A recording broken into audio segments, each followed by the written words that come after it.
கேள்வி பதில் புத்தகம். கேள்வி எண் 6, 2.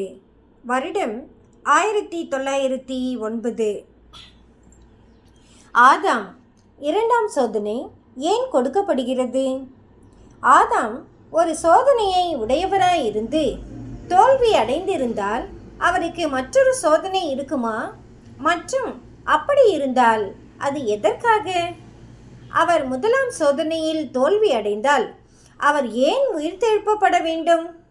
இக்கேள்விக்கான பதில்: ஆதாம் உயிர்த்தெழுதல் அடைய போகிறதும் அவனுக்கு மற்றொரு சோதனை இருக்கிறது என்பதற்கான காரணம் தேவன் அவ்விதம் சித்தம் உடையவராயிருக்கிற காரணத்தினால் தான் இருக்கும்.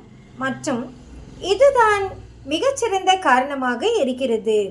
இப்போது ஏன் என்று நீங்கள் அறிய விரும்பினால், ஒருவேளை நமக்கு சாதகமாக நாம் சிலவற்றை யூகிக்கலாம்.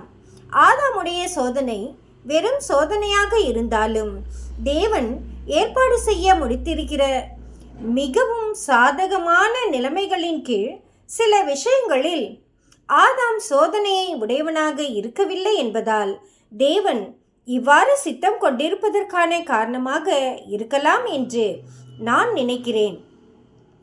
ஆதாம் மனதளவில் முழுமையாக திறன் கொண்டவராக இருந்தார். ஆனால் பெரும் சோதனை அவரிடம் வந்தது மற்றும் அனுபவத்தில் குறைவு காரணமாக அவர் தோல்வி அடைந்தார். பரீட்சை அல்லது சோதனை எதுவாக இருந்தது? ஆதாம் வஞ்சிக்கப்படவில்லை என்று அப்போஸ்தலர் நமக்கு கூறுவது உங்களுக்கு ஞாபகம் இருக்கும். தான் செய்தது என்னவென்று அவர் அறிந்திருந்தார். அதாவது தேவனுடைய கட்டளையை மீறி விலக்கப்பட்ட கனியை அவர் புசித்தார் மற்றும் இது மரணத்தை அர்த்தப்படுத்தியது. இது குறித்த அறியாமை எதுவும் இருக்கவில்லை. பிறகு அவர் இதை ஏன் செய்தார்? அவர் அனுதாபம் கொண்ட அன்பின் காரணமாக அவர் இதை செய்தார் என்ற கருத்து தான் இந்த விவரிப்பு உள்ளடக்கியதாக இருக்கிறது என்று நான் நினைக்கிறேன். அவர் மனைவி இல்லாதவராக இருந்திருந்தார் மற்றும் பல்வேறு வகைகளாக பறவைகள் கீச்சிடுவதையும் மற்றும் மற்ற மிருகங்கள் சில சலசலப்புகளை உண்டாக்கும் போது இவைகளெல்லாம் மனுஷனுக்கு திருப்திகரமாக இல்லை.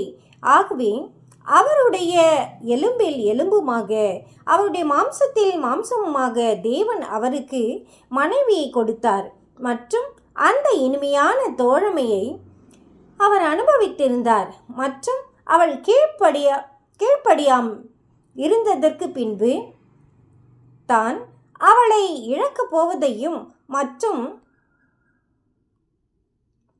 அவர் மறுபடியும் தனிமையாக இருக்கப் போவதையும் உணர்ந்தபோது அவர் கூறினார், நான் அவளுடன் இதை புசிப்பேன் மற்றும் அவளுடன் இறப்பேன்.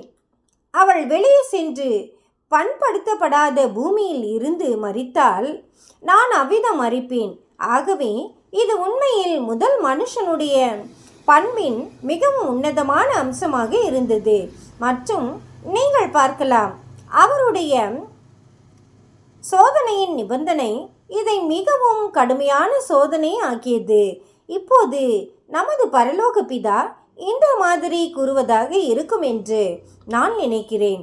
ஆதாம், நீ அதை செய்த அந்த நேரத்தில் நான் உனக்கு என்ன செய்ய முடியும் அல்லது என்ன செய்ய போகிறேன் என்பதையும் மற்றும் நீ கீழ்ப்படிந்திருந்தால் அந்த சமயத்தில் நீ என்ன பெற்றிருக்கலாம் என்பதையும் நீ முழுமையாக அறியவில்லை.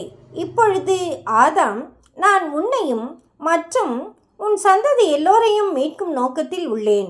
என்னுடைய அன்பின் செயல் விளக்கத்தை நீ பெறுவாய் மற்றும் என்னுடைய அன்பின் உயரம், ஆழம், நீளம் மற்றும் அகலத்தை நீ கற்றுக்கொண்ட பின்பு என்னுடைய பிரமாணத்தை முழுமையாகவும் மற்றும் பூர்ணமாகவும் கைக்கொள்ளவும் மற்றும் என்றென்றைக்கும் வாழ்வதற்கும் நான் உன்னிடம் எதிர்பார்க்கிறேன்.